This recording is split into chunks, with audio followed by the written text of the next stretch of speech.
जो बात तुम्हारी गुप्त हो कभी मत बोलो। भागवतिक, व्यवहारिक, लौकिक, पारमार्थिक। क्यों? लोग उपहास करेंगे, तुम्हारी बात की गहराई को नहीं समझ पाएंगे। अगर आपसे कोई गलती भी हो गई है तो महापुरुषों से बोलो, संसारियों से नहीं। हमें लगता है बोलने की जरूरत नहीं, वो खुद जान जाएंगे, वो कृपालु हैं, वो हमें संभाल लेंगे। संदेह वाली वस्तु, संदेह वाले व्यक्ति, संदेह वाला आचरण कभी मत करो। जिस व्यक्ति पर संदेह हो कभी मत मिलो, जिस वस्तु में संदेह हो कभी मत खाओ, जिस आचरण पर संदेह हो प्रमाणित ना हो कभी मत करो। बहुत ध्यान से सुनना है, बहुत जरूरी है। हम आपके लिए भोग बना करके लाए हैं और आपकी दृष्टि में तत्काल अंदर आया, नहीं पाना चाहिए, बिल्कुल नहीं पाना, चाहे अमृत हो, हटाओ उसको, बिल्कुल नहीं पाना।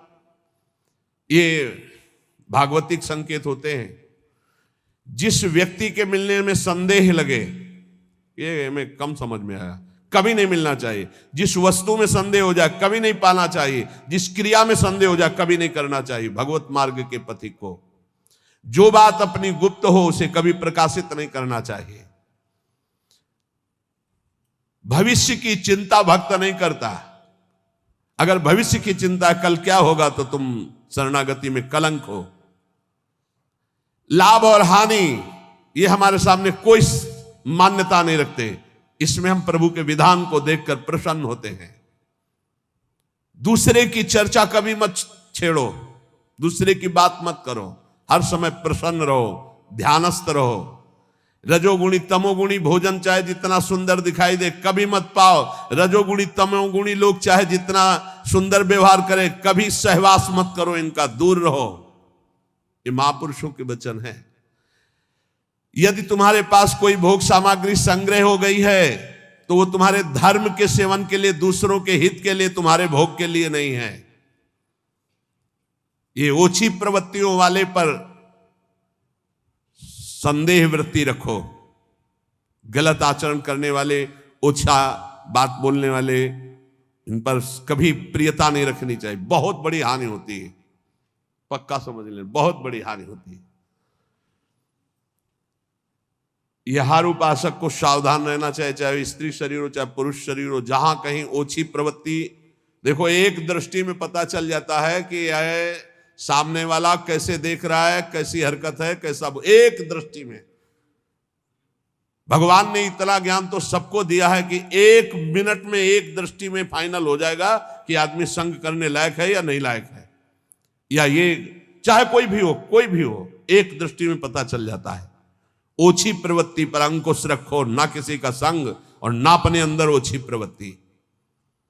प्रभु प्रेम प्राप्ति के लिए गले पड़ना होता है महापुरुषों के।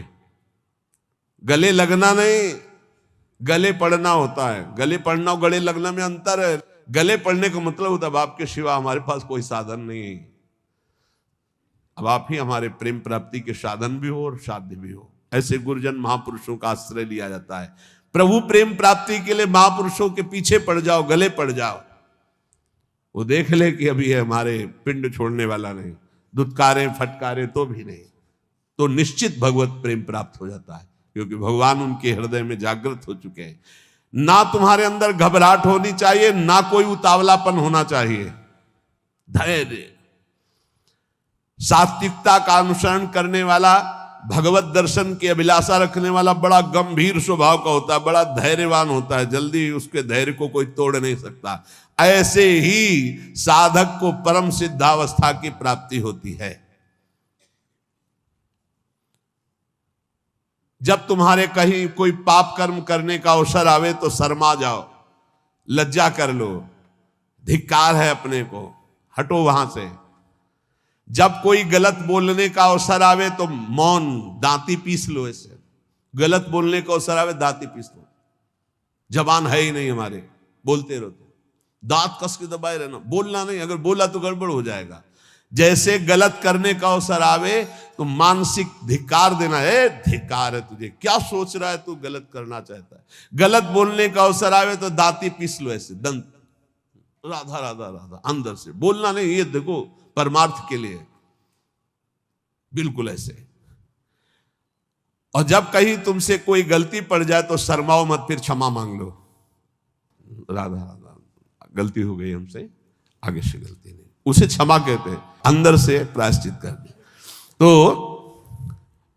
जिस कार्य करने में तुम्हें लज्जा लगे वैसा कार्य मत करो, वैसे विचार मत करो।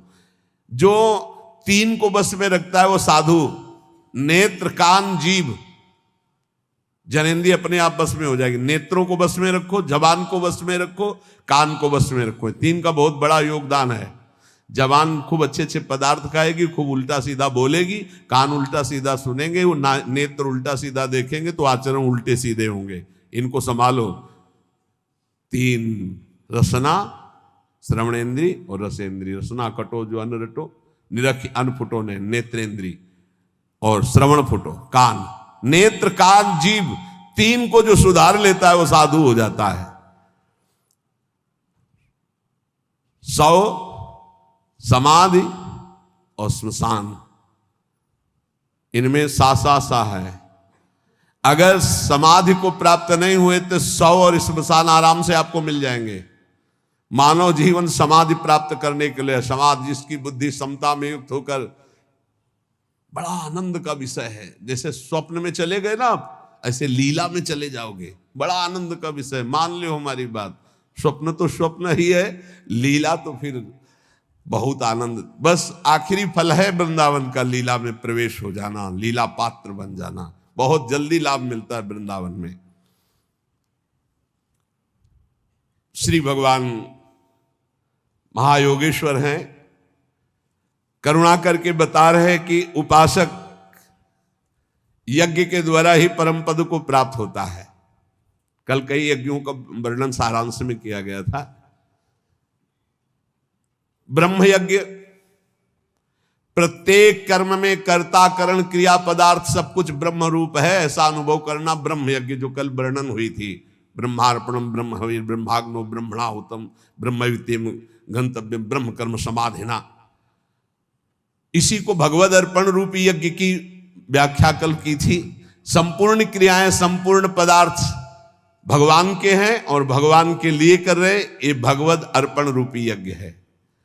और एक अभिन्नता रूपी यज्ञ का वर्णन किया था। असत से सर्वथा विमुख होकर परमात्म स्वरूप में अभेद भाव से तन्मय हो जाना, ये मैं ब्रह्म स्वरूप हूं, ये सबसे बड़ी ब्रह्म यज्ञ का वर्णन हुआ था। कर्तव्य कर्म रूपी यज्ञ का वर्णन हुआ। केवल दूसरों के लिए ही सुख का संपादन जो करते हैं वो कर्मयोगी कर्तव्य कर्म रूपी यज्ञ करते हैं। संयम रूपी यज्ञ का सारांश में कल छोटे छोटे श्लोकों में वर्णन था। एकांत काल में अपनी इंद्रियों को विषय में प्रवृत्त ना होने देकर परमात्मा में लगाना, ये संयम रूपी यज्ञ है। विषय हवन रूपी यज्ञ, व्यवहार काल में इंद्रियों का विषयों से संयोग होने पर उनमें राग द्वेष पैदा ना होना और परमात्मा स्वरूप में स्थित रहते हुए विषयों का सेवन करना, ये विषय हवन रूपी यज्ञ है। समाधि रूपी यज्ञ, मन बुद्धि सहित संपूर्ण इंद्रियां प्राणों की क्रियाओं को रोककर ज्ञान से प्रकाशित सम में स्थित हो जाना, रेचक कुंभक प्राणायाम आदि का जो वर्णन था।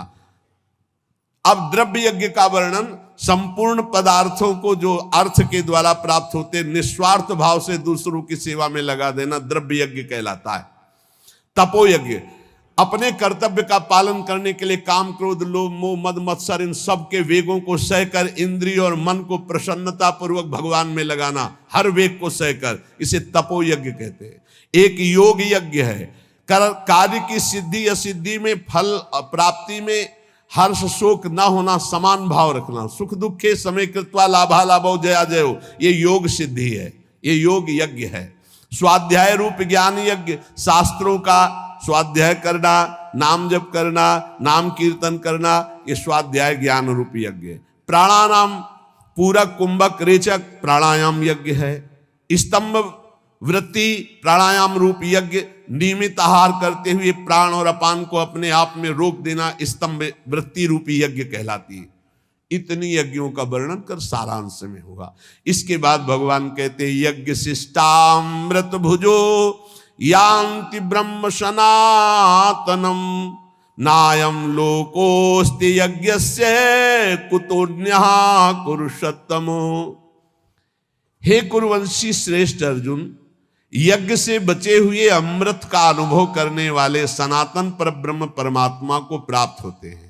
यज्ञ ना करने वाले मनुष्य के लिए ये मनुष्य लोक भी सुखदायक नहीं, फिर परलोक कैसे सुखदायक होगा। तो भगवान का यहां क्या कथन है, यज्ञ शिष्टामृत भुजो यान्ति ब्रह्म सनातनम। निष्काम भाव से तुम्हारे पास जितनी भी वस्तु सामग्री है परिवार और समाज की सेवा में लगा देना, और जो आपको सेवा के बाद बच रहा उसका सेवन करते हैं। एक ऐसा और एक दूसरा, श्री भगवान को विराजमान करके, सब श्री भगवान की वस्तु है, जो भी प्रसाद पाए भगवान को अर्पित करके, वो यज्ञाशिष्ट अमृत भुजो है, वो अमृत भोजन है। मरने वाली सब वस्तुएं अमृत कैसे अनुभव करा सकती हुई, अमृत भगवान है। जब हम भोग लगा देते हैं तो वो प्रसाद अमृत हो जाता है। ऐसे तो अमृत वस्तुएं हैं, सब मृत्यु लोक की जितनी भी वस्तुएं सब मृत हैं, सब नष्ट होने वाली, पर जब हम प्रभु को अर्पित कर देते हैं तो वो प्रसाद हो जाता है, चरणामृत हो जाता है, उच्छिष्टामृत हो जाता है। इन वस्तुओं को जब हम प्रसाद रूप से स्वीकार करते हैं तो ये हमें भगवत प्राप्ति करा देती है। बहुत सरल भाषा में समझो, तुम्हारे पास जो भी वस्तुएं हैं भगवान को अर्पित करके परिवार की सेवा में, समाज की सेवा में, स्वयं शरीर की सेवा में वो प्रसाद हो जाए। बिना अर्पित किए न वस्त्र पहनो, न भोजन पाओ, न पानी पियो, क्योंकि भगवान कहते हैं जो यज्ञ से अवशिष्ट वस्तु का भोग करता है वही परम पद को प्राप्त होता है, ब्रह्म को प्राप्त होता है। यज्ञ ना करने वाला मनुष्य लोक में नहीं सुखी रहेगा, फिर परलोक की बात क्या है। एवं बहुविधा यज्ञा वितता ब्रह्मणो मुखे कर्मजान विदितान सर्वान एवं ज्ञात्वा विमोक्षसे। बहुत तरह की यज्ञ वेद शास्त्रों में वर्णन किया गया है, विस्तार से वर्णन है।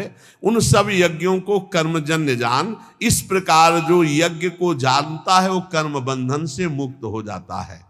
कोई भी कर्म भगवान को बिना समर्पित किए नहीं रहना चाहिए, और भगवान को पाप कर्म समर्पित नहीं किया जाता। कोई भी पदार्थ भगवान को समर्पित किए बिना नहीं पाना चाहिए, और भगवान को सात्विक भोग संपन्न करके ही भोग लगाया जाता है। उसमें तामसिक बिल्कुल नहीं, इसीलिए प्याज लहसुन तक मना किया गया है। भगवान को हम वही अर्पित कर सकते हैं जो शास्त्र प्रमाणित है, मनमानी नहीं। जैसे किसी ने हमको दिखाया था मोबाइल में कि एक गोपाल जी को,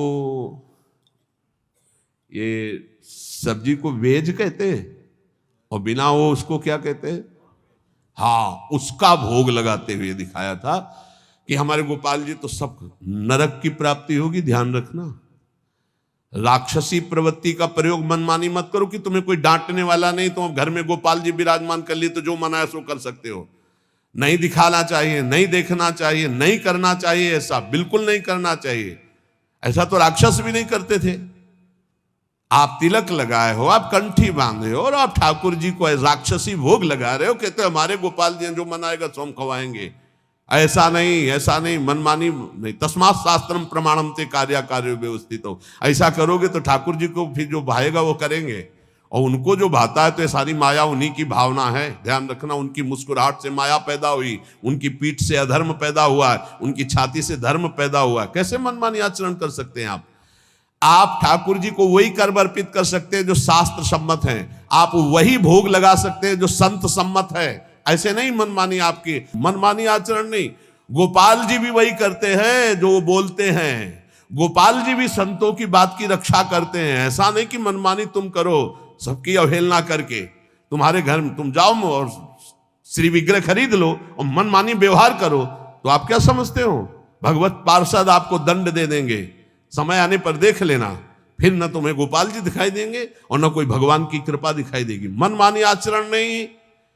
कहीं भी कोई अपने घर में ठाकुर जी ले गए तो सर्वांतर्यामी भगवान की उपासना संतों के अनुसार करो, शास्त्र के अनुसार करो, नहीं तो ना इस लोक में सुखी रहोगे ना परलोक में सुखी रहोगे। एवं बहुविधा यज्ञा वितता ब्रह्मणो मुखे। जो शास्त्र में वर्णन किया गया वैसे किया जाता, मनमानी आचरण नहीं किए जाते। हमें बहुत दुख हुआ जो उन्होंने दिखाया कि वो तिलक भी लगा था और कहते थे कि हमारे घर में ठाकुर जी, हमारे ठाकुर जी, भाई हम तो जैसा चाहेंगे वैसा पाएंगे, हम अपने बेटे को जैसे पवा सकते हैं। वसुदेव देवकी जी से कहा था ध्यान रखना मैं तुम्हारा पुत्र बन रहा हूं, लेकिन ये ध्यान रखना मैं कौन हूं, मैं ब्रह्म हूं, ब्रह्म की प्रतिष्ठा हूं, तुम्हारा बालक बन रहा हूं, इतना जरूर ध्यान रखना, नहीं तुम मेरी माया से मोहित हो जाओगे। ये ध्यान रखना मैं ब्रह्म हूं। इसीलिए जहां जिस भक्त के यहां भगवान पुत्र बने तो पहले भगवान के रूप में प्रकट हुए कि तुम हम जब पुत्र बनेंगे ना तो तुम हमारी महिमा नहीं जान पाओगे, पहले देखो। जब कौशल्या जी ने देखा ओ अद्भुत भगवान, तब माता पुनि बोली सोमति डोली तजहु ताते रूपा कीजे सुलीला। आपने वरदान दिया था कि मैं बालक बनूंगा, तब बालक बन गए। सुन बचन सुजाना रोदन ठाना होई बालक स्वरूप। वो सिद्ध महापुरुषों को तो आदेश कर रहे हैं कि ध्यान रखना मैं ब्रह्म हूं, तुम्हारा बालक बनने जा रहा हूं, और तुम गोपाल जी को मनमानी आचरण करवाओगे, ऐसा नहीं है, कभी ऐसा नहीं। वैष्णव पद्धति से सेवन करो ठाकुर जी की। ये कलिकाल कैसा दुष्ट स्वभाव पैदा हो रहा है कि हम मूर्ति खरीद ले, श्री विग्रह खरीद ले और जैसा अनाचार दुराचार चाहे वैसा भोग लगावें, जैसा चाहे व्यवहार करें, नरक की प्राप्ति होगी, पक्का समझ लो। और अगर धर्म और शास्त्र के अनुसार चलोगे तो वही यज्ञ, वही सेवा, वही पूजा भगवान की प्राप्ति करा देगी। अरे कितने उदाहरण उनके दिमाग में भरे हैं, ऐसे से ऐसा हुआ, ऐसे से ऐसा हुआ। मतलब भगवान ऐसे लोगों को उदाहरण भी दे देते, समझा देते हैं। वो भगवान ने ऐसा किया था, भगवान ने वैसा किया था, भगवान ने किया था। एक कोयला मुंह में जला के जबान में रखो, फिर बोल के दिखाओ भगवान ने आग पी थी, तुम पियोगे आग? पूरा दावानल पी गए थे, भगवान ने गिरिराज जी उठाए, भगवान ने जो किया तुम कुछ कर सकते हो क्या? देवराजेंद्र घुटनों में आकर के बैठ गया था जब वर्षा की थी, और एक ओला सहने की सामर्थ्य नहीं, वो पूरा खंबे की धार बरसा रहा था। पूरे ब्रजमंडल की रक्षा ठाकुर जी ने गिरिराज उठा के की, सुदर्शन चक्र ऊपर ही सब सोख लेता, नीचे कुछ एक बूंद भी गिरिराज जी की तलहटी में पानी न जाने पावे, इसलिए सर्प का जो वासुकी शेषनाग ऐसे मंडलाकार मेड़ बनाए हुए थे। भगवान भगवान है। ये आजकल कलयुगी भगत भगवान को ऐसे अशुद्ध भोग लगाने की चेष्टा करते। हम जो खाएंगे भगवान, तुम क्यों खाओगे? तुम क्यों खाओगे? जब भगवान विराजमान किए हो तो उसी मर्यादा से भोग लगाओ। नहीं, तुम जो खाओगे भगवान को खाओगे तो भगवान ने जो जो बनाया वो तुमको भी भोगना पड़ेगा। नरक भी बनाया मेरे भगवान ने, बड़े बड़े भयंकर रोग बनाए, बड़े बड़े भयंकर दंड बनाए। होश में चलो। तस्मात् शास्त्रम, ये भगवान के वचन है, तस्मात् शास्त्रम प्रमाणम ते कार्याकार्यो व्यवस्थितो। देखो भगवान ही बोल रहे हैं ये श्लोक। एवं बहुविधा यज्ञा वितता ब्रह्मणो मुखे। ब्रह्मणों कहते हैं वेदज्ञों को, वेद कहते हैं जो समस्त जानकारी को प्रदान करता है। जो वेदवाणी कह रही हो ब्रह्म स्वरूप है, उसके अनुसार यज्ञ करो, शास्त्र के अनुसार करो, संतों की आज्ञा के अनुसार करो, मनमानी आचरण नहीं। अगर तू मनमानी आचरण करेगा तो इस लोक में भी नहीं सुख को प्राप्त होगा, परलोक में नहीं। श्रेयान द्रव्यमयाद्यज्ञाज ज्ञान यज्ञ परंतप सर्वम कर्माखिलम पार्थ ज्ञाने परिसमाप्यते। हे अर्जुन, रुपये की यज्ञ से ज्ञान यज्ञ श्रेष्ठ है। संपूर्ण कर्मों में, पदार्थों में, तत्व ज्ञान में सब कुछ समाप्त हो जाता है। सबसे श्रेष्ठ है ये ज्ञान यज्ञ। मैं कौन हूं, मेरा क्या कर्तव्य है, मैं क्यों जन्म लिया हूं, इसी की जानकारी करने के लिए रोज सत्संग हो रहा है। हम भगवान के हैं, हमारा लक्ष्य भगवत प्राप्ति, या हम भगवत स्वरूप है, हमारा लक्ष्य भगवत स्वरूप में स्थित हो जाना। दुर्भाग्य है उनका जिनको भगवान ने सुविधा दी है। हृदय की बात कहता हूं, दुर्भाग्य है उनका जिनके मोटे गद्दे हैं, एसी है, खान पान की भारी व्यवस्था है, सब कुछ। दुर्भाग्य है उनका। सौभाग्य है उनका जिनका उदर पोषण के लिए ब्रजवासियों के टूक का भरोसा हो, या जो गुरुदेव व्यवस्था कर दे और रूखा सूखा खा के जमीन पर शयन करके रात दिन दिनचर्या में लगे। सौभाग्य है उनका। घोर घोर विपत्ति वृंदावन में आ जाए या घोर घोर विकार हो जाए तो भी तुम विचलित मत होना, वृंदावन को मत छोड़ना। मारब्ध क्षय मावसई तदथ विक्रियाम आरब्ध प्रारब्ध। तुम्हारा प्रारब्ध क्षय हो रहा है, अगर विकार भी आ रहे तो प्रारब्ध का नाश हो रहा है। किसी विषय पर किसी ने पूछा, ऐसा क्यों हो रहा है हमारे संग, ऐसा क्यों हो रहा है, हमारी चाह नहीं है, हमारी कोई मांग नहीं है, ऐसा क्यों होता है? ऐसा इसलिए होता है कि तुम्हारा प्रारब्ध क्षय हो रहा है। जिस दिन प्रारब्ध क्षय हो जाएगा तो मांगने पर भी नहीं मिलेगा। चाहे दुख हो या सुख, मांगो तुम दुख तो मिल जाएगा क्या? ऐसे सुख मांग रहे हो मिल जाएगा क्या? बस धैर्य पूर्वक अपने प्रारब्ध क्षय का इंतजाम। मारब्ध क्षय मां वसई तदथ, वृंदावन वास करते हुए अपने प्रारब्ध क्षय को केवल देखो। दुख आ रहा है, प्रारब्ध क्षय हो रहा है, सुख आ रहा है, प्रारब्ध क्षय हो रहा है। न दुख में हमें दुखी होना, न सुख में फूलना है। तो तन्नाथो सदा खेलय, ये बड़ी बात है पूरे श्लोक का भाव। ये देह अस्मिन देहे कुत्सिते, ये देह बड़ी गंदी है, इससे प्यार मत करो। अपनी देह से, तो औरों देह से प्यार होगा ही नहीं। त्यज वृथाध्यासम यतः, इसका अध्यास छोड़ो कि मैं स्त्री हूं, मैं पुरुष हूं। झूठा है, न तो स्त्री न पुरुष है। संस्मृति घोरा चिंतय चिद घनम, ये घोर फंसाने वाली स्मृति है कि मैं स्त्री हूं, मैं पुरुष हूं। तू चिद घनम, तू चिदानंद स्वरूप है। निज बपु, तेरा सहचरी रूप है। सरवंच वृंदावने, ये संपूर्ण वृंदावन में महाप्रेम रस का रसास्वादन कराने वाला निज बपू तेरा सहचरी स्वरूप है। इसलिए इस स्वरूप की प्राप्ति के लिए घोरा संत विपत्ति कोटे ही तुम याहिनो विक्रिया, मारब्ध क्षय मावसई तद तन्नाथो सदा खेल है। जो अपने प्रारब्ध भोग को भोगता हुआ, क्षय करता हुआ, शरीर भाव में नहीं स्थित है, शरीर भाव का त्याग कर स्वरूप भाव का चिंतन करता रहता है। निज वपु सरवंच वृंदावने, संपूर्ण वृंदावन में अपने निज वपु में ही कि मैं श्री जी की दासी हूं, मैं सहचरी हूं, इस ठसक में। तो बोले तन्नाथो सदा खेले, वो युगल किशोर के साथ खेलने का अधिकार प्राप्त कर लेता है। ये वृंदावन प्रदान करता है। दिव्य स्वर्ण सुनील रत्न सुभगम लीला सनालारुणाम, भोजोश्री मुरलीधरम प्रथुल सद्वेणी सुहारोज्वलम, संबीतोज्वल शोण पीत वसनम कंदर्प लीलामयम, श्री वृंदावन कुंज एव किमपि ज्योतिर्द्वयम सेव्यताम।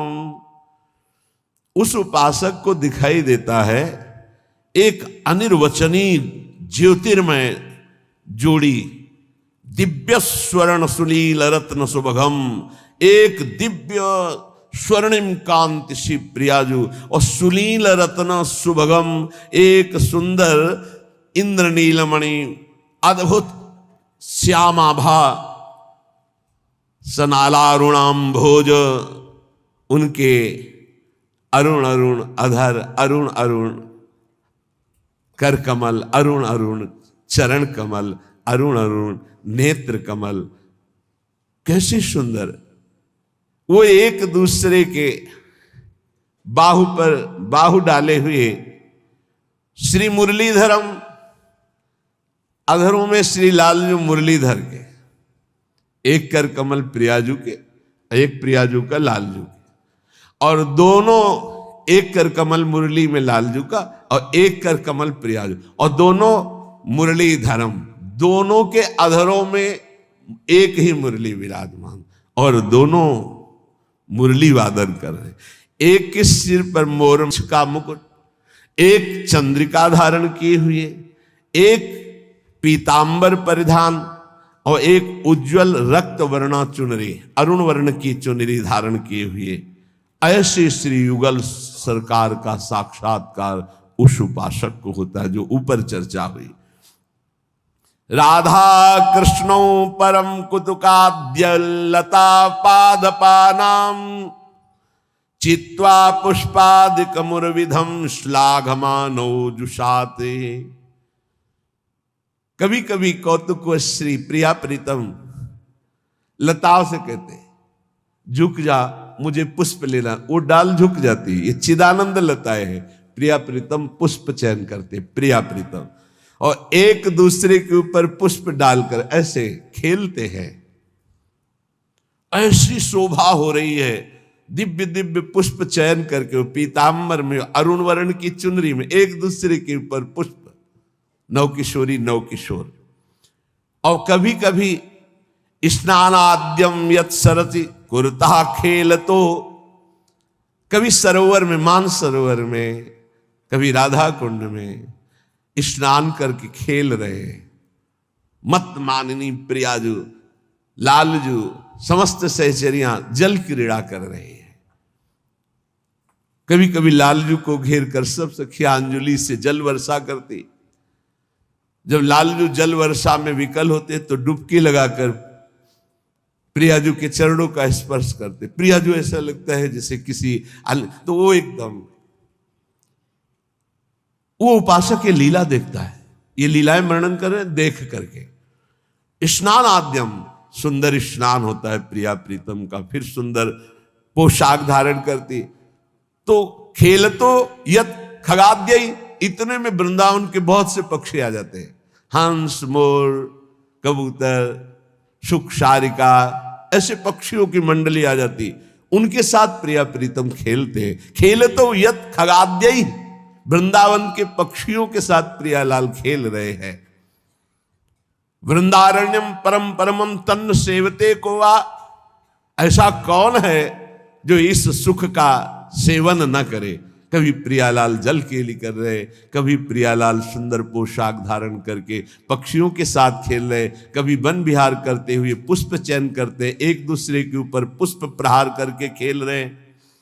आबाल्यम जल सेचनेन वर्णे नावाल निर्माणतः स्वेन श्रीकर पल्लवेन मृदुना श्री राधिका माधव।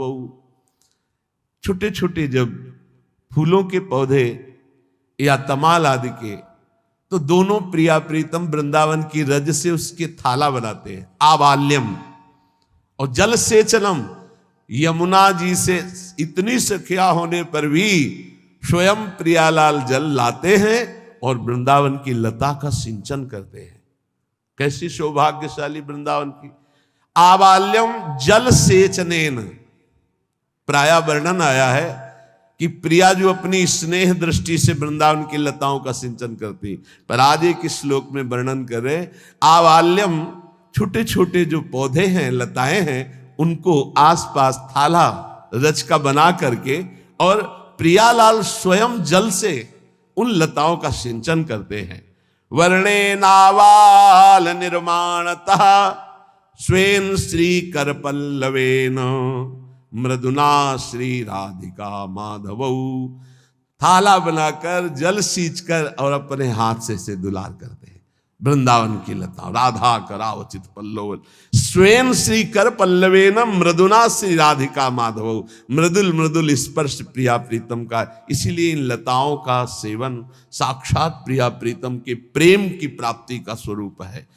श्री बिहारी देव जी ने कहा, बिना रज और पल्लव लताओं का सेवन किए कोई प्रेम नहीं प्राप्त कर सकता। प्रेम पदार्थ दूर है बिन से रज रूख, रूख माने लता है। यान संवरद विवाह नव्य कुसुमाद्यालोक के संदर्भ भी। फिर बड़ी सुंदर लीला होती। तमाल का वृक्ष है और एक कंचन बेली है। सुंदर पहले जल के थाला बनाए गए, जल सींचा गया, दुलार किया, और फिर तमाल के वृक्ष को पीतांबर उड़ा दिया गया और बेली में सुंदर चुनरी उड़ा दी गई और समस्त सखियों के साथ ब्याहुला कर रहे प्रिया प्रीतम लताओं का। यान संवर्द विवाह नव्य कुसुमाद्यालोक के संदर्भ भी।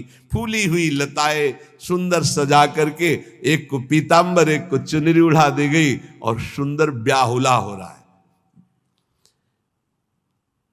पूर्व वर्धित ऐसी सेवा करके फिर उनका विवाह उत्सव मनाते हैं। फिर उन्हीं के नीचे समीप बैठ करके दोनों सखियों के साथ संदर्भ भी हास परिहास करते, जैसे दूल्हा दुल्हन से हास परिहास किया जाता है। और मोदते बड़े आनंदित हो रहे प्रिया प्रीतम, सुलता तरुणः तान वृंदावनीयान नुमः। वो लताएं प्रिया प्रीतम के चरणों में झुक जाती हैं। इतना प्यार, इतना दुलार, इतना सुख मिलता है कि तो श्रीपाद कह रहे हम ऐसी वृंदावन की लताओं को बार बार नमस्कार करते हैं जो हमारे प्रिया प्रीतम को ऐसा सुख प्रदान करते हैं। बहुत प्यार करो यहाँ की लताओं को। अगर आपके पास कोई और व्यवस्था नहीं तो 2-4 गमले तो लगा सकते हो अपनी बालकनी में। एक तुलसी जी का रख लिया, एक राय बेल का रख लिया, एक और कोई बेल लगा ली। बहुत छोटे छोटे पुष्प के ऐसे पौधे, और अपनी जब सेवा से उसमें 5 पुष्प भी हुए और वो जब अपने राधा नाम में चढ़ाओगे, श्री जी में चढ़ाओगे, बहुत बड़ी बात हो जाएगी। लाखों रुपए के बाहर के पुष्प मंगा कर श्रृंगार करो, हमारे प्रिया प्रीतम को उतना सुख नहीं मिलता। सच्ची मान लेना, जो वृंदावन के 5 रायबेल के पुष्पों से मिल जाएगा, जो वृंदावन के 5 हर श्रृंगार के फूलों से मिल जाएगा। ये बहुत बहुत ही सौभाग्य का विषय है कि अपनी कुंज में पुष्प प्रकट हो और वो हम श्री जी को अर्पित करें। ऐसा भी हो सकता है कि आप 200-250 गज से जगह खरीदे हैं तो 50 गज जगह में आप लता पता और 200 गज में अपने निवास की व्यवस्था कर लीजिए। पर ये उनके विरक्तों को चाहिए कि अब वो भावना के देश में विचरण करें, क्योंकि अगर लता आप लगा दिए हैं तो आपकी कुल परंपरागत उसकी रक्षा करने वाला भी होना चाहिए। लताओं को तो वही मानता है जो प्रिया प्रीतम के प्रेम में मत वाला होना चाहता है, नहीं तो बहुत ही दुर्भाग्य का विषय है। एक लता तैयार करने में कितना समय लगता है। बगल में लता है ना, ऐसे जी होता रहता है, जहाँ मुरझाई तो ऐसा लगता है क्या हो गया, कौन सी गलती हो गई, ये लता क्यों मुरझा गई। जरा सा मुरझाना पसंद नहीं। और वही जब लताएं बड़ी होती हैं 50 वर्ष 60 वर्ष की, और फिर जब उस पर कोई कुल्हाड़ चलाता है तो ऐसा लगता है छाती काट रहा है, हृदय काट रहा है। इसको क्या पता कि 50 वर्ष में कैसे तैयार हुई लता, किन महापुरुषों की करुणा दृष्टियों से इसका पोषण हुआ है, और 1 मिनट लगा जेसीबी से उखाड़ के फेंक दिए। 50 वर्ष में वो तैयार होती है लताएं। बड़ा दुर्भाग्य, हर जगह लता कट, रात रात में लता कट करके साफ होकर के एक पत्ता भी वहां नहीं, ये देखा है। क्योंकि समाज कुछ ना कहे या कोई ऑब्जेक्शन ना हो, शाम तक वो लता है, सुबह पूरी गायब, वहां बिल्कुल प्लेन, ना कोई एक पत्ता, ना कोई एक कटिंग की कोई वस्तु, साफ एकदम। लेकिन प्रिया जी तो देख रहे हैं ना, तुम्हारा सौभाग्य साफ हो रहा है, तुम्हें पता है, चिन्ह भी नहीं रहेगा सौभाग्य का तुम्हारे। ये बिल्डिंगे सौभाग्य नहीं, सौभाग्य लता पता है। हम कह रहे हैं आवश्यकता है तो 200 गज में तुम बना लो, 50 गज में श्री जी के लिए लताएं लगा दो। वहां सुंदर लीप करके सुंदर 4 पुष्प बिछा दे, भावना की प्रिया प्रीतम। लता भवन सुख शीतल छहा, श्री हरिवंश रहत नित जहां, तहां न वैभव आन की। स्वयं प्रिया प्रीतम खेलते, देखो कैसे लताओं से खेल, ब्याहुला ब्याहुला खेल रहे, स्वयं सिंचन कर रहे, कितने उत्साहित हो रहे लताओं में। अगर लताओं से प्रेम नहीं तो ब्रज प्रेम प्राप्त होना बहुत कठिन है। रज से प्रेम नहीं, रसिकों से प्रेम नहीं तो प्रेम कहां से मिलेगा। यहीं से तो मिलता है, रज रसिक लता, ये 3 प्रेम के स्तंभ में जिनसे बहुत जल्दी वृंदावन का लाभ प्राप्त होता है। शेष चर्चा आगे। बस इतनी प्रार्थना है कि कोई भी मनमानी आचरण मत करो। आप स्वतंत्र नहीं हो, आप 2 जगह से परतंत्र हो। यदि शास्त्र आज्ञा और संत आज्ञा की परतंत्रता स्वीकार करोगे तो माया मुक्त हो जाओगे। यदि मनमानी आचरण करोगे तो ये माया तुम्हें परतंत्र बना के रौंद देगी। इसलिए शास्त्र के अनुसार भोग लगाओ, शास्त्र के अनुसार पाओ, शास्त्र के अनुसार जियो, शास्त्र के अनुसार कर्तव्य कर्म करो। श्री राधा वल्लभ लाल की